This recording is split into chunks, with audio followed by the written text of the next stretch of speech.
Hello ಸ್ನೇಹಿತರೆ, ನಮಸ್ಕಾರ ಎಲ್ರಿಗೂ. ಸೊ ಚಿತ್ರದುರ್ಗ ಖಾಲಿ ಮಾಡಿಕೊಂಡು ಅರ್ಜೆಂಟಾಗಿ ತುಮಕೂರಿಗೆ ಬಂದು ಲೋಡ್ ಮಾಡಿಕೊಂಡು ನಂದು ಮತ್ತು ಪ್ರವೀಣನ ಗಾಡಿ ಹಿಂದೆ ಬರ್ತಾಯಿದೆ. ಎರಡೂ ಗಾಡಿ ಲೋಡ್ ಮಾಡಿಕೊಂಡು ಇಲ್ಲಿಂದ ಹೊರಟಿದ್ದೀವಿ. ಸೊ ಅರ್ಜೆಂಟಾಗಿ ಆಗಿದ್ದಿದೆಲ್ಲ ವೀಡಿಯೋನು ಮಾಡೋಕ್ಕಾಗಿಲ್ಲ ಮಧ್ಯದಲ್ಲಿ.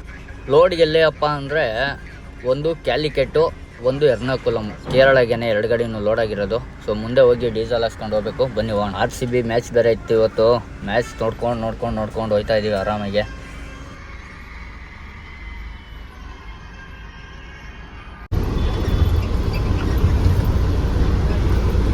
ಆಲ್ಮೋಸ್ಟ್ ತುಮಕೂರು ಹತ್ರ ಬಂದುಬಿಟ್ಟಿದ್ದೀವಿ ಲೋಡ್ ಮಾಡಿಕೊಂಡು. ಆಲ್ಮೋಸ್ಟ್ ಏನು ತುಮಕೂರು ಸಿಟಿ ಎಂಟ್ರ್ ಆಯ್ತಾ ಇದ್ದೀವಿ. ಲಾಸ್ಟ್ ಟೈಮ್ ಹೆಂಗೋಗಿದ್ವಿ ಅಂದರೆ ಯಾವುದದು ವಯನಾಡ್ ಕಡೆಯಿಂದ ಹೋಗಿರಲಿಲ್ಲ. ಇವತ್ತು ವಯನಾಡ್ ಕಡೆಯಿಂದ ಹೋಗ್ತೀವಿ. ಸೊ ಅದೊಂದು ಖುಷಿ. ಲಾಸ್ಟ್ ಟೈಮ್ ಹೋಗಿದ್ದಕ್ಕೆ ಇವಾಗ ಹೋಗೋದಕ್ಕೂ ಒಂದು ಸ್ವಲ್ಪ ರೋಡ್ ಡಿಫ್ರೆನ್ಸ್ ಇರುತ್ತೆ. ಲಾಸ್ಟ್ ಟೈಮ್ ಮಲಾಪುರಂಗೆ ಹೋಯ್ದು, ಈ ಸತಿ ಕೋಝಿಕೋಡ್ ಕ್ಯಾಲಿಕಟ್ ಹೋಗ್ತಾ ಇರೋದು. ಸೊ ಬನ್ನಿ ಹೆಂಗಿರುತ್ತೆ ಜರ್ನಿ ನೋಡೋಣ. ಬರೀ ಬ್ಯಾಕ್ ಟು ಬ್ಯಾಕ್ ಅಲ್ಲಿಗೆ ಹೋಗ್ತಾ ಇದ್ದೀವಲ್ಲ ಅಂತ ಏನಿಲ್ಲ. ಬಟ್ ಇವತ್ತು ನಾವು ಕೊಚ್ಚಿನ್ಗೆ ಹೋಗ್ಬೇಕು ಅಂತ ಪ್ಲ್ಯಾನ್ ಮಾಡಿದ್ದು. ಅದೆಲ್ಲ ಡೀಟೇಲ್ಸ್ ಹೇಳ್ತೀನಿ, ಬೆಳಿಗ್ಗೆ ಹೇಳ್ತೀನಿ. ಇವಾಗ ನಾನು ಹೇಳೋ ಮೂಡಲ್ಲೂ ಇಲ್ಲ, ನೀವು ಕೇಳೋ ಮೂಡಲ್ಲೂ ಇರಲ್ಲ. ಯಾಕೆಂದರೆ ಕತ್ಲೆಯಲ್ಲಿ ಏನು ಹೇಳಿದ್ರು ಅರ್ಥ ಆಗಲ್ಲ ಅಷ್ಟು. 11 ಗಂಟೆ ಮೇಲೆ ಹೇಳಿದ್ರೆ ಮಾತ್ರ ಅರ್ಥ ಆಗೋದು. ಬೆಳಿಗ್ಗೆ ಮಾತಾಡುವ ಅದ್ರ ಬಗ್ಗೆ. ಸೊ ಬನ್ನಿ ನಮ್ಮ ಜರ್ನಿ ನೋಡ್ಕೊಂಡು ಹಿಂಗೆ ಏನು ಅಂತ ಹೋಗುವ. ಡೆಫೈಲ್ ಇಲ್ಲ ಗುರು, ಡೆಫೈಲ್ ಖಾಲಿ ಆಗೈತೆ. ಮತ್ತು ಇದೇನೋ ಚೆಕ್ ಇಂಜಿನ್ ಬೇರೆ ಬರ್ತೈತೆ. ಸೊ ಎರಡು ನೋಡ್ಕೊಂಡು ಹೋಗ್ಬೇಕು. ಆಮೇಲೆ ಈಚರ್ ಶೋರೂಮ್ ತುಂಬ ರೇರ್, ಕಮ್ಮಿ ಇರೋದಿಲ್ಲಲ್ಲ. ಸೊ ಈಚರ್ ಶೋರೂಮ್ಗೆ ಹೋಗ್ಬಿಟ್ಟು ಒಂದು ಡೆಫೈಲ್ ಬಕೆಟ್ ಎತ್ಕೊಂಡು ಡೆಫೈಲ್ ಫಿಲ್ ಮಾಡಿಸ್ಕೊಂಡು ಹೋಗ್ಬೇಕು. ಇಲ್ಲಾಂದರೆ ಕಷ್ಟ ಆಗುತ್ತೆ. ಮೇಯ್ನ್ ಮ್ಯಾಟ್ರ್ ಏನಪ್ಪ ಅಂದರೆ ನಾವಿವಾಗ ಕ್ಯಾಲಿಕೆಟ್ ಖಾಲಿ ಮಾಡಿ ಗಾಡಿನ ಕೇರಳಕ್ಕೆ ಹೋಗ್ಬೇಕು, ಕೊಚ್ಚಿನಲ್ಲಿ ಕೊಟ್ಟಾಯಂಗೆ ಹೋಗ್ಬೇಕು. ಯಾಕಪ್ಪ ಅಂದರೆ ಎರಡು ಗಾಡಿನೂ ಅದೇ ರೀಸನ್ನಿಂದನೇ ಲೋಡ್ ಮಾಡಿಸಿದ್ವಿ ಕೇರಳ ಕಡೆಗೆ. ಸೊ ಅಲ್ಲಿಂದ ನಮಗೆ ಡೈರೆಕ್ಟ್ ಲೋಡ್ ಇದೆ. ಡೈರೆಕ್ಟ್ ಲೋಡ್ ಮಾಡೋ ಕಾರಣದಿಂದ ನಾವು ಈ ಪ್ಲ್ಯಾನ್ ಮಾಡಿ ಎರಡು ಗಾಡಿನೂ ಕೇರಳಗೆ ಲೋಡ್ ಮಾಡಿಸಿರೋದು. ಅದಂತೂ ಡೈರೆಕ್ಟು ಎರ್ನಾಕುಲಮ್ ಖಾಲಿ ಮಾಡಿ ಅಲ್ಲಿಂದ ಈಸಿ ಆಗುತ್ತೆ. ಒಂದು 50-60 ಕಿಲೋಮೀಟ್ರ್ ಡಿಸ್ಟೆನ್ಸ್ ಸಿಗುತ್ತೆ. ಬಟ್ ನಮ್ಮದು ಖಾಲಿ ಮಾಡಿ 200 ಕಿಲೋಮೀಟ್ರ್ ಎಂಟಿ ಹೋಗಬೇಕು. ನೆಸೆಸಿಟಿ ಇದೆಯಾ ಅಂದರೆ ಹೌದು, ನೆಸೆಸಿಟಿ ಇದೆ, ಇರೋದಕ್ಕೇ ಹೋಗ್ತಾ ಇರೋದು. ಸೊ ತುಂಬ ರೇರು ಅಲ್ಲಿ ಲೋಡ್ ಸಿಗೋದು. ಕೇರಳ, ಕೊಚ್ಚಿನು ಈ ಕಡೆಗೆಲ್ಲ ಸಿಕ್ಕಿದಾಗ ಹಾಕೊಂಬಿಡ್ಬೇಕು. ಹಲೋ ಸ್ನೇಹಿತರೆ, ಎಲ್ರಿಗೂ ನಮಸ್ಕಾರ, ಗುಡ್ ಮಾರ್ನಿಂಗ್. ಸೊ ರಾತ್ರಿ ಕೂಡ ನಿದ್ದೆ ಬಂದ ಕಾರಣ ಬೇಗ ಇಲ್ಲ ಮಲ್ಕೊಂಬಿಟ್ಟೆ. ಅಂದರೆ ಕುಣಿಗಲ್ಲೆಲ್ಲ ಪಾಸ್ ಮಾಡಿಬಿಟ್ಟು ಸ್ವಲ್ಪ ದೂರ ಬಂದು ಈ ಟೋಲ್ ಪಾಸ್ ಮಾಡಿಬಿಟ್ಟು ಇಲ್ಲೇ ಸೈಡ್ಗೆ ಹಾಕೊಂಡು ಮಲ್ಕೊಂಡಿದ್ದೆ. ಇವಾಗ ಟೈಮ್ ಬಂದು 3 ಗಂಟೆ ಆಗಿದೆ, 3:30. ಸೊ ಇವಾಗ ಎದ್ದಿದ್ದೀನಿ. ಪರವಾಗಿಲ್ಲ, ಒಂದು ರೌಂಡ್ ನಿದ್ದೆ ಅಂತೂ ಆಯಿತು. ಇವಾಗ ಆರಾಮಾಗಿ ಹೊಡಿಬೋದು ಗಾಡಿನ. ರಾತ್ರಿ ಅಂತೂ ಹೊಡೆಯೋಕ್ಕಾಗಿಲ್ಲ. ನಿದ್ದೆ ಅಂದರೆ ನಿದ್ದೆ. ಲೋಡಿಂಗ್ ಪಾಯಿಂಟಲ್ಲೂ ರೆಸ್ಟ್ ಮಾಡೋಕ್ಕಾಗಿಲ್ಲ. ಸೊ ಅದಕ್ಕೆ ಬೇಗ ಮಲ್ಕೊಂಬಿಟ್ಟಿದ್ದೆ ರಾತ್ರಿ. ಅದು ಇಲ್ಲಿ ಒಳ್ಳೆ ಪ್ಲೇಸ್ ಸಿಕ್ತು. ಯಾವುದೋ ತೋಟ ಇತ್ತು, ಪಾರ್ಕಿಂಗ್ ಬೇರೆ ಇತ್ತು ಇದರಲ್ಲಿ. ಅದಕ್ಕೆ ಇಲ್ಲೇ ಹಾಕೊಂಬಿಟ್ಟಿದ್ದೆ. ಬನ್ನಿ ಹೊರಡೋಣ. ಇಲ್ಲೇನು ಈ ಟೋಲ್ಗಿಂತ ಮುಂಚೆನೇ ನಮಗೆ ಲೆಫ್ಟ್ ಸಿಗುತ್ತೊಂದು. ಆ ಲೆಫ್ಟ್ ತೊಗೊಂಡು ಸರ್ವಿಸ್ ರೋಡಲ್ಲಿ ಹೋಗಿದ್ರೆ ಈ ಟೋಲ್ ಪಾಸ್ ಮಾಡಿ ಮುಂದಕ್ಕೆ ಬರ್ತಾಯಿದ್ವು ಮತ್ತೆ ಹೈವೇಗೆನೆ. ಬಟ್ ನಾನು ನಿದ್ದೆಗಣ್ಣಾಗಿದ್ದರಿಂದ ಏನು ಗೆಸ್ ಮಾಡಲಿಲ್ಲ. ನನ್ನ ಪಾಡಿಗೆ ನಾನು ಮುಂದೆ ಇರ್ಬೋದೇನೋ ಅಂದ್ಕೊಂಡು ಬಂದುಬಿಟ್ಟೆ. ಆಲ್ಮೋಸ್ಟ್ ಟೋಲಿಗೆ ಬಂದಲ್ಲ, ಮತ್ತೆ ರಿವರ್ಸ್ ಎಲ್ಲ ಹೋಗಿ ಮತ್ತೆ ತಿರ್ಕೊಂಡು ಬರೋದೇಂತಕ್ಕೆ ಹೋಗೋಣ ಅಂತ ಹೇಳ್ಬಿಟ್ಟು ಬಂದ್ಬಿಟ್ಟೆ. 250 ರೂಪಾಯಿ ಏನೋ ಕಟ್ಟಾಗುತ್ತಿದ್ದು. ಮೊದಲು ಸ್ಟಾರ್ಟಿಂಗ್ ಡೇಸಲ್ಲಿ 500 ರೂಪಾಯಿ ಕಟ್ಟಾಗೋದಿಲ್ಲ. ಇಲ್ಲ 500 ಕಟ್ಟಾಗೋದು. ಎಕ್ಸಿಟ್ ಬೆಂಗಳೂರು ಟೋಲಲ್ಲಿ 500 ರೂಪಾಯಿ ಕಟ್ಟಾಗೋದು. ಇವಾಗೇನೋ ಕಮ್ಮಿ ಆಗಿದೆ ಅಂತ ಹೇಳ್ತಾ ಇದ್ದಾರೆ. 250 ರೂಪಾಯಿ ಕಟ್ಟಾಗ್ಬೋದು. ಹೋದ್ರೂ ಹೋಗಲಿ, ಇನ್ನೇನು ಬಂದ್ಬಿಟ್ಟಿದ್ದೀನಲ್ಲ ಅಂತ ಹೇಳ್ಬಿಟ್ಟು ಟೋಲ್ ಪಾಸ್ ಮಾಡಿದೆ. ಕಂಪ್ನಿ ಗಾಡಿಗಳಿದ್ರೆ ಟೋಲಲ್ಲಿ ಹೋದ್ರೂ ವರ್ಕೌಟ್ ಆಗುತ್ತೆ. ನಾವು ಸ್ವಂತ ಗಾಡಿಗಳಿಕ್ಕೊಂಡು ಈ ಟೋಲೆಲ್ಲ ಕಟ್ಕೊಂಡು ಹೋಗ್ಬೇಕು ಅಂದರೆ ತುಂಬ ಕಷ್ಟ ಆಗುತ್ತೆ. ಸೊ ಕಂಪ್ನಿ ಗಾಡಿಗಳವರೆಲ್ಲ ಇದಕ್ಕೆಲ್ಲ ಕೇರ್ ಮಾಡಲ್ಲ, ಹೋಗ್ಬಿಡ್ತಾರೆ. ನಾವಂತೂ ಯೋಚನೆ ಮಾಡಲೇಬೇಕಾಗುತ್ತೆ. ಸೊ ಯಾಕಪ್ಪ ಅಂದರೆ ಒಂದು 250, 500 ರೂಪಾಯಿ ಉಳಿದ್ರೆ ನಮಗೆ ಪ್ರಾಫಿಟ್ ಅಲ್ವಾ. ಟಿಫನು, ಊಟ ಏನಕ್ಕಾರ ಯೂಸ್ ಆಗುತ್ತೆ ಅನ್ನೋ ಒಂದು ಇಂಟೆನ್ಷನ್ ಅಷ್ಟೇ. ಸೊ ಆದ್ದರಿಂದ ಬೆಂಗಳೂರಲ್ಲೂ ಅಷ್ಟೇ. ಬೆಂಗಳೂರಲ್ಲಿ ಎಕ್ಸಿಟ್ ತೊಗೊಂಡು ಬಿಡದಿ ಹತ್ರ ಎಕ್ಸಿಟ್ ತೊಗೊಂಡು ಆರಾಮಾಗಿ ಬೆಂಗಳೂರು ಸಿಟಿ ಎಂಟ್ರ್ ಆಗ್ಬೋದು. ಸೊ ಈಚರ್ ಶೋರೂಮ್ ಹತ್ರ ಬಂದಿದ್ದೀವಿ ಮೈಸೂರಲ್ಲಿ. ಎರಡು ಬ್ಲೂ ತೊಗೊಂಡೋಗಕ್ಕೆ, ಎರಡು ಬ್ಲೂ ಖಾಲಿ ಆಗಿರೋ ಕಾರಣ ಅಲ್ಲಿ ಬಿಡು. ಎಕ್ಸಿಟು 1300 ರೂಪಾಯಿ ಬಕೆಟು ತೊಗೊಂಡಿದ್ದೀನಿ.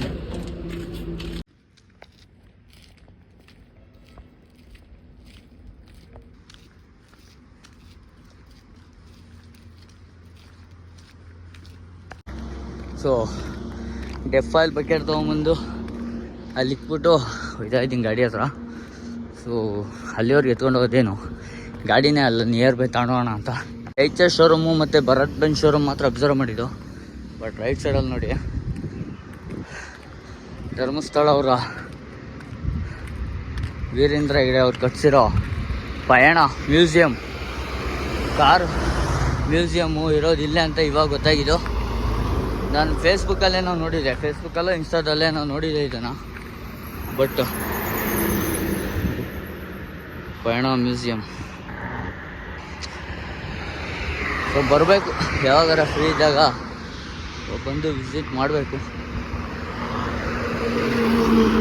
ಡಬಲ್ ಡೆಕ್ಕರ್ ಬಸ್, ಆ ಬಸ್ ನೋಡಿ ನಾನು ಕಂಡಿಡ್ದಿದ್ದು. ಲಾಸ್ಟ್ ಟೈಮ್ ಯಾರೋ ತೋರಿಸಿದ್ರು ಬಸ್ನ, ಸೊ ಅದು ನೋಡೇ ಕಂಡಿಡ್ದಿದ್ದು. ಅಪ್ಪ ದೇವ್ರೆ. ಡೆಫ್ ಆಯಿಲ್ ಫಿಲ್ ಮಾಡ್ಕೊಂಡಿದ್ದಾಯ್ತು. ಡೆಫ್ ಆಯಿಲ್ ಫಿಲ್ ಮಾಡೋಷ್ಟು ಸಾಕಾಗೋಯ್ತು. ಅರ್ಧ ಸ್ನಾನನೇ ಮಾಡಿಬಿಟ್ಟೆ ಬೆವರಲ್ಲೇ. ಅದು ಬೆಳಿಗ್ಗೆ ಚಳಿ ಇದ್ದರೂ ಕೂಡ ಸೊ ಅಷ್ಟೊಂದು ಇದಾಗೋಯ್ತು. ಡೆಫ್ ಆಯಿಲ್ ಫಿಲ್ ಮಾಡಿಸ್ಕೊಳ್ಳೋಷ್ಟು ಬೆಳಿಗ್ಗೆ ಕೂಡ ಆಗೋಯ್ತಪ್ಪ. ಹಾಫ್ ಆನ್ ಅವರಿಂದ ಫಿಲ್ ಮಾಡ್ತಾನೆ ಇದ್ದೀನಿ, ಏನು ಮಾಡೋಕ್ಕಾಗಲ್ಲ. ಬನ್ನಿ ಹೊಡೋಣ. ಎಲ್ಲ ಮುಗೀತು, ಡೆಫ್ ಆಯಿಲ್ದೆಲ್ಲ ಫಿಲ್ ಮಾಡಿದ್ದಾಯಿತು. ಡೀಸೆಲ್ ಎಲ್ಲ ಇಟ್ಟೆ, ಫಾಸ್ಟಾಗಿ ರೀಚಾರ್ಜ್ ಆಯಿತು. ಏನು ಟೆನ್ಷನ್ ಇಲ್ಲ. ಎಲ್ಲಾರ ಫೇಸ್ ವಾಶ್ ಮಾಡಿಕೊಂಡು ನಾಷ್ಟ ಮಾಡ್ಕೊಂಬಿಟ್ರೆ ಕರ್ನಾಟಕದಲ್ಲೇ ಸಾಕು. ಸೊ ಬನ್ನಿ ನೋಡೋಣ. ಬೆಳಿಗ್ಗೆ ಸ್ಕೇಟಿಂಗು ಇಂಪಾರ್ಟಿ.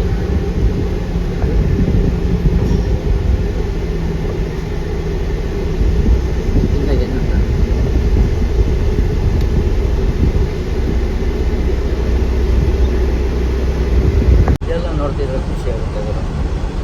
ಅಪ್ಪ ಅಮ್ಮ ಪಕ್ಕದಲ್ಲೂ ಕೂಡ ಇದ್ದಾರೆ. ಮಕ್ಕಳಿಗೆ ಏನು ಬರೋದು ಮುಗಿಸ್ತಾ ಇದ್ದಾರೆ. ಖುಷಿ.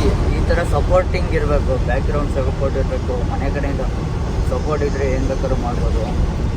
ಮನೆ ಕಡೆ ಸಪೋರ್ಟ್ ಇಲ್ಲ, ಫ್ಯಾಮಿಲಿ ಸಪೋರ್ಟ್ ಇಲ್ಲ, ಫ್ರೆಂಡ್ ಸಪೋರ್ಟ್ ಇಲ್ಲ, ಯಾರ್ದು ಸಪೋರ್ಟ್ ಇಲ್ಲ ಅಂದರೆ ಏನು ಮಾಡೋಕ್ಕಾಗಲ್ಲ ಅಂತಲ್ಲ, ಮಾಡ್ಬೋದು. ಯಾರು ಸಪೋರ್ಟ್ ಇಲ್ಲ ಅಂದ್ರೂ ಮಾಡ್ಬೋದು. ಧೈರ್ಯ ಛಲ ನಮ್ಮಲ್ಲಿ ಇರಬೇಕಷ್ಟೇ. ಬಟ್ ಈ ಥರ ಇನ್ನೂ ಸಪೋರ್ಟ್ ಜಾಸ್ತಿ ಸಿಕ್ಕಿದ್ರೆ ಇನ್ನೂ ಜಾಸ್ತಿ ಸಾಧನೆ ಮಾಡ್ಬೋದು. ನೋಡೋಕ್ಕೊಂಥರ ತುಂಬ ಖುಷಿ ಆಯಿತು ಬೆಳಿಗ್ಗೆ. ಮೈಸೂರು ಔಟರ್ ರಿಂಗ್ ರೋಡ್ ನೋಡೋಕ್ಕೊಂಥರ ಸಖತ್ತಾಗಿದೆ ಗುರು. ಏನಂದರೆ ಜಾಸ್ತಿ ದೊಡ್ಡ ದೊಡ್ಡ ಬಿಲ್ಡಿಂಗ್ಗಳಿಲ್ಲ, ಆಮೇಲೆ ಟ್ರಾಫಿಕ್ ಇಲ್ಲ, ಕ್ಲೌಡ್ ಇಲ್ಲ, ಜಾಸ್ತಿ ಕ್ರೌಡ್ ಇಲ್ಲ. ಆಮೇಲೆ ತುಂಬ ಒಂಥರ ನೇಚರು ಇಂಪ್ರೆಷನ್ನು. ಆಮೇಲೆ ನೋಡಿ ಚಾಮುಂಡಿ ಬೆಟ್ಟ ಕೂಡ ತುಂಬ ಖುಷಿಯಾಗುತ್ತೆ. ಒಂಥರ ಫ್ರೀ ಅಂದರೆ ಜಾಸ್ತಿ ತಲೆನೋವಿಲ್ಲ. ಮಾಮೂಲಿ ನಮ್ಮ ಔಟರ್ ರಿಂಗ್ ರೋಡ್ಗಳಲ್ಲೆಲ್ಲ ಗೊತ್ತಲ್ಲ, ಲೆಫ್ಟಲ್ಲೂ ಸಿಟಿ, ರೈಟಲ್ಲೂ ಸಿಟಿ, ಆ ಥರ ಇರುತ್ತೆ. ಬಟ್ ಇಲ್ಲೆಲ್ಲ ಒಂಥರ ಫ್ರೀಡಮ್ ಇದೆ, ಜಾಸ್ತಿ ಮನೆಗಳಿಲ್ಲದೆ, ಫ್ಯಾಕ್ಟ್ರಿಗಳಿಲ್ಲದೆ. ಒಂಥರ ಖುಷಿಯಾಗುತ್ತೆ. ಜಾಸ್ತಿ ಒತ್ತಾಯದಿಂದ ಅಂದರೆ ಜಾಸ್ತಿ ಅಂದರೆ ಹೆವಿ ಅಂದರೆ ಜಾಸ್ತಿ, ಎರಡು ಒಂದೇ.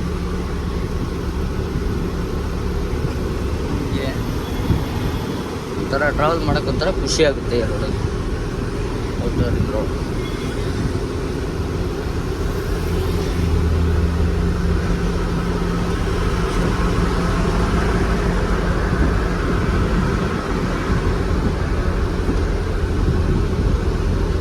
ಮುಂದೆ ಸಿಗ್ನಲಲ್ಲಿ ಲೆಫ್ಟ್ ತೊಗೊಂಡು ನಂಜನಗೂಡು ಕಡೆ ಪ್ರಯಾಣ. ನಂಜನಗೂಡು, ಗುಂಡ್ಲುಪೇಟೆ, ಅಲ್ಲಿಂದ ವಯನಾಡು, ಹಿಂಗೆ ನಮ್ಮ ಪ್ರಯಾಣ.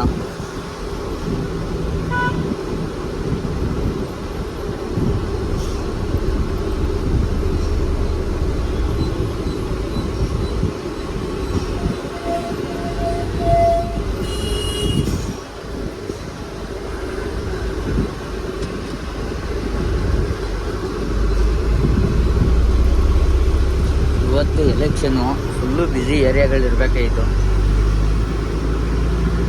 ಇರ್ತಾರೆ ಗೌರ್ಮೆಂಟ್ ಸ್ಕೂಲ್ಸು, ಗೌರ್ಮೆಂಟ್ ಕಾಲೇಜಸ್ಸು ಎಲ್ಲ ಇರ್ತಾರೆ.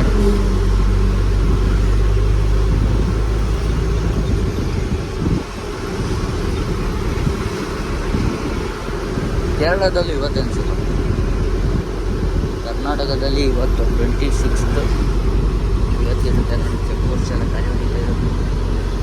ಓಕೆ, ಕೆಲಸ ಇವತ್ತಿನ ಡ್ಯೂಟಿ ಆಗ್ಬಿಟ್ರೆ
ಬಂಕ್ ಹತ್ರ ಹೋಗಿ ಸರ್, ಬಂಕ್ ಹತ್ರ ಫೋನ್ ಮಾಡಿ ನಾನು ಹಾಕಿ.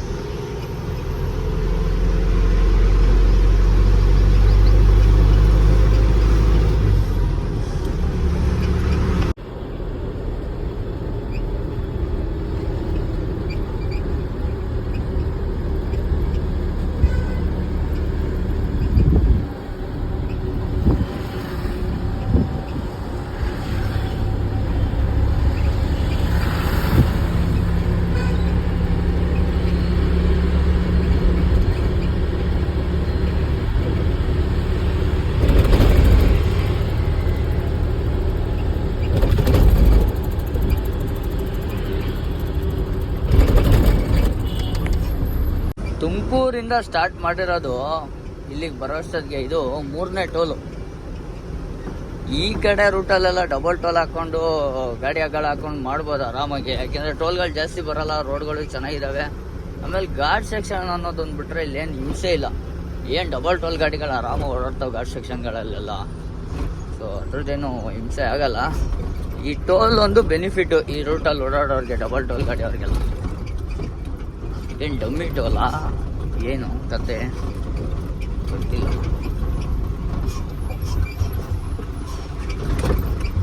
Available year, FASTag available year.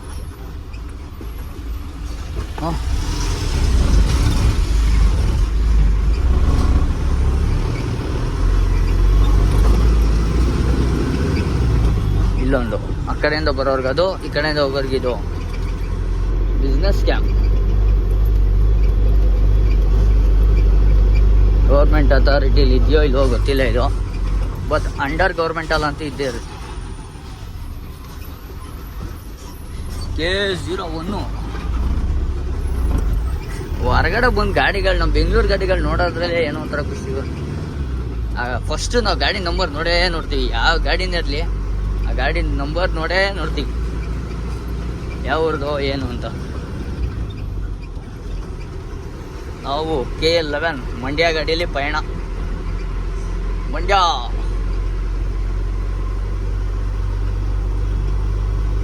Bandipur village resorts, ಕೂಡ್ಲ ಫಿಶ್ ಲ್ಯಾಂಡ್.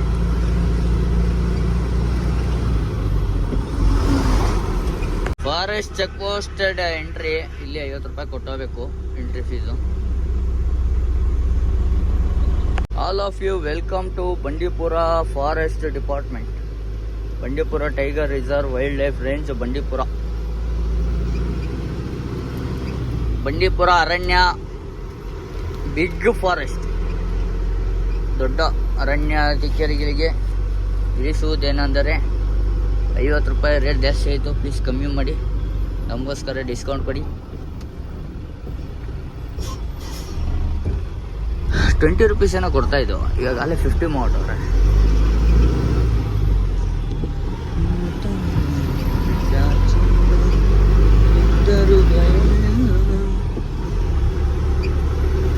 ಜಿಂಕೆ, ವೇರ್ ಇಸ್ ಜಿಂಕೆ?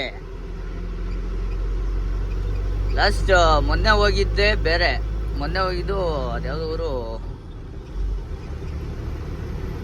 ಸುಲ್ತಾನ್ ಬ್ಯಾತ್ರಿ ಆ ಕಡೆಯಿಂದ ಹೋಗಿದ್ದು. ಬಟ್ ಇದು ಅದೇನಾ, ಬಟ್ ಅಲ್ಲಿ ಇದು ಬೇರೆ ರೂಟು, ಅದು ಬೇರೆ ರೂಟು, ಅಷ್ಟೇ ಅಷ್ಟೇ.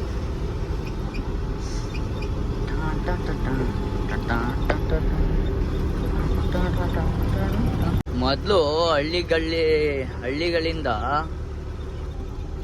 ಜನಗಳು ನಾಡಿಗೆ, ಕಾಡಿನಿಂದ ನಾಡಿಗೆ ಟ್ರಿಪ್ಪಿಗೆ ಬರ್ತಾಯಿದ್ರು, ಬೆಂಗಳೂರು ಪೇಟೆ ಗಿಟ್ಟೆ ಸುತ್ಕೊಂಡು ಹೋಗುವ ಅಂತೇಳಿ. ಇವಾಗ ಪೇಟೆಯಿಂದ ಕಾಡಿಗೆ ಬರ್ತಾವ್ರೆ, ಕಾಡು ಗಿಡ ನೋಡ್ಕೊಂಡೋಣ ಅಂತ. ಅಂದರೆ ಅಭಿವೃದ್ಧಿ ಹೊಂದುತ್ತಾ ನಾಡು ಕಾಡ ನಾಶ ಆಗ್ತಾ ಇದೆ, ಕಾಡೆಲ್ಲ ಕರಗಿ ನಾಡುಗಳಾಗ್ತಾ ಇದ್ದಾವೆ. ಹಾಗಾಗಿ ಕಾಡಿನ ಜನರು ನಾಡಿಗೆ ಹೋಗೋ ಬದಲು ನಾಡಿನ ಜನರು ಕಾಡಿಗೆ ಬರ್ತಾ ಇದ್ದಾರೆ. ಪ್ರಾಣಿ ಪಕ್ಷಿಗಳು ಯಾರು ಕಾಣಿಸ್ತಾನೆ ಇಲ್ಲ. ಹೋಯ್ತಾ ಸಿಗ್ಬೋದು, ಬನ್ನಿ. ಹೋಪ್ನ ಮಾತ್ರ ಬಿಡಬಾರ್ದು. ಆನೆ ಕಾಣ್ಬೋದು ಅನ್ಸುತ್ತೆ ಈ ರೋಡಲ್ಲಿ, ನೋಡೋಣ. ಆನೆ ಇರ್ಬೋದು.